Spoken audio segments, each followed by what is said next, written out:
The first time I saw her, the entire ballroom turned away. Not because she wasn't beautiful, but because people didn't know how to look at her without staring.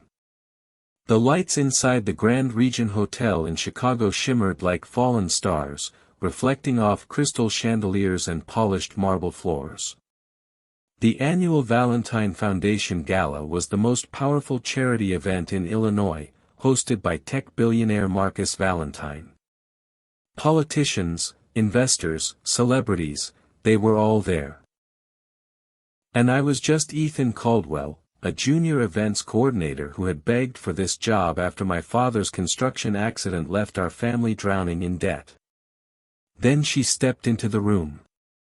Scarlett Valentine, the CEO's only daughter. A long silver gown hugged her figure gracefully, but the left side of her face bore deep burned scars, twisting gently along her cheek and temple like a cruel memory that refused to fade. The whisper started immediately. Not cruel enough to be heard clearly, but sharp enough to cut.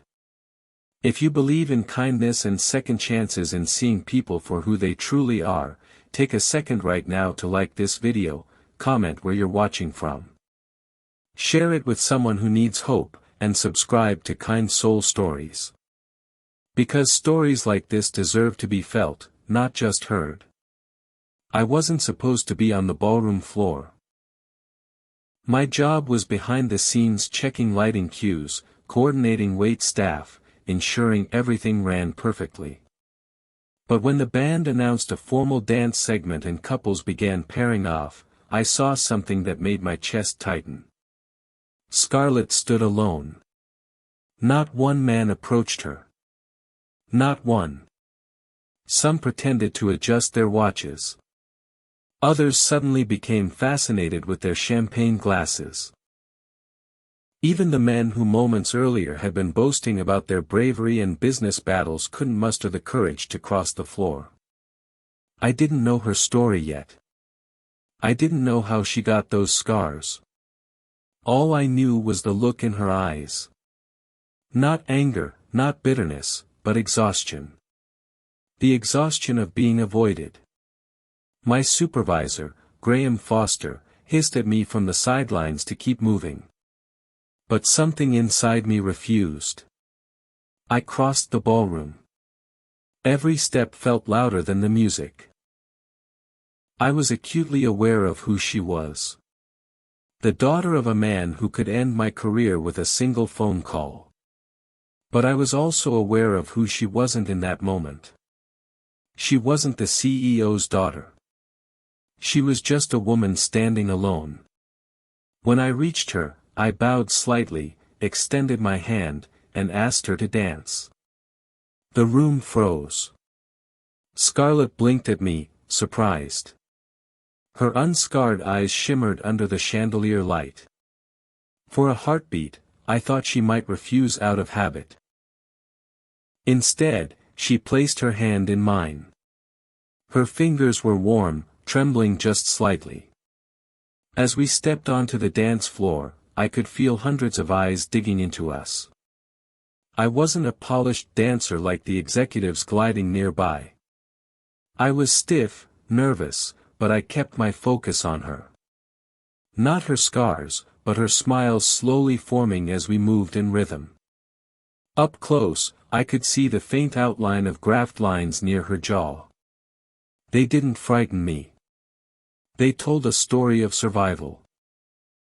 The music softened, and so did she. Her shoulders, tense at first, began to relax. The tension in her hand eased. She looked up at me with something fragile and almost disbelieving. For those few minutes, the whispers stopped mattering. The ballroom faded. There was only the quiet rhythm of two strangers moving through a sea of judgment. Halfway through the song, I noticed Marcus Valentine watching from the balcony above. His expression wasn't anger. It was something more complicated, protective, assessing. I suddenly understood the weight of what I was doing. Scarlett wasn't just any woman. She had survived something terrible. Later, I would learn that 3 years earlier, she had pulled a child out of a burning car after a highway collision outside Milwaukee. The explosion had left her scarred, but the child survived without a scratch. The media had praised her for weeks until the headlines moved on, and only her scars remained. The music slowed to its final notes. As the song ended, Scarlett didn't pull away immediately. Her hand tightened slightly like she was memorizing the moment. Then she said something I will carry for the rest of my life. She told me she wouldn't forget me. Not because I danced well, not because I was charming, but because I didn't look away. Applause rippled through the room, polite, uncertain, but something had shifted. A few guests began approaching Scarlett. Afterward, conversations cautiously forming. The ice had cracked. I thought that would be the end of it. I was wrong. The next morning, I was called into Marcus Valentine's office on the 47th floor of the Valentine Technologies headquarters overlooking Lake Michigan. My stomach twisted the entire elevator ride. I expected to be fired for overstepping my place. Instead, Marcus studied me quietly from behind his glass desk. He asked why I had done it. I told him the truth.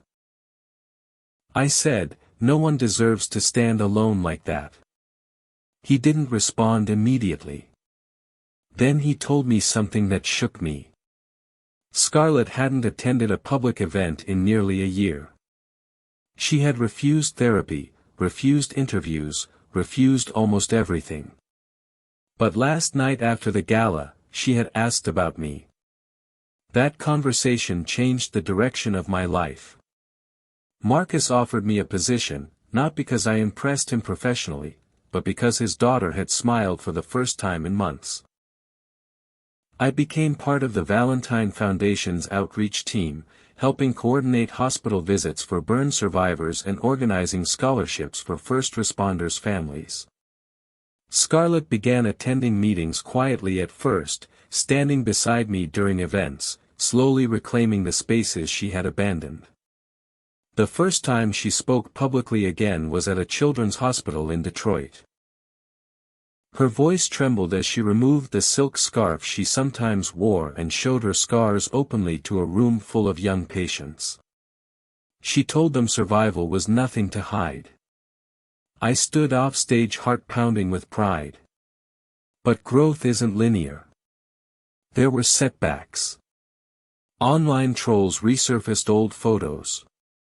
Investors questioned whether her public presence might affect brand optics. I watched her read those comments in silence one night after a board dinner. The old exhaustion flickered in her eyes again. I reminded her of the ballroom, of the moment she chose to step forward instead of retreat. Months turned into a year. The foundation's donations doubled. Burn survivor programs expanded across Illinois and Michigan. More importantly, Scarlett began walking into rooms without flinching. And somewhere in between hospital corridors and late-night strategy meetings, our connection deepened into something neither of us had planned, but both of us needed. One evening, we returned to the same Grand Regent Hotel ballroom for the annual gala. This time, Scarlett insisted on no special announcements, no staged hero narratives, just authenticity. When the band began to play, she turned to me. First, there were no whispers. Now, we stepped onto the floor as equals. As we danced, she leaned closer and told me she had once believed her life ended in that fire. That beauty, love, and belonging were things she no longer qualified for. She said, "The night I crossed that ballroom wasn't about romance. It was about dignity." She told me I gave her that back. If this story has touched your heart even a little, please take a moment to like the video, share it with someone who believes they're not enough, and subscribe to Kind Soul Stories so we can keep telling stories that matter. And before we finish, I have one special request. Comment the word seen if you believe every scar tells a story of strength. Because here's what I learned that night in Chicago. Courage isn't always running into a burning car.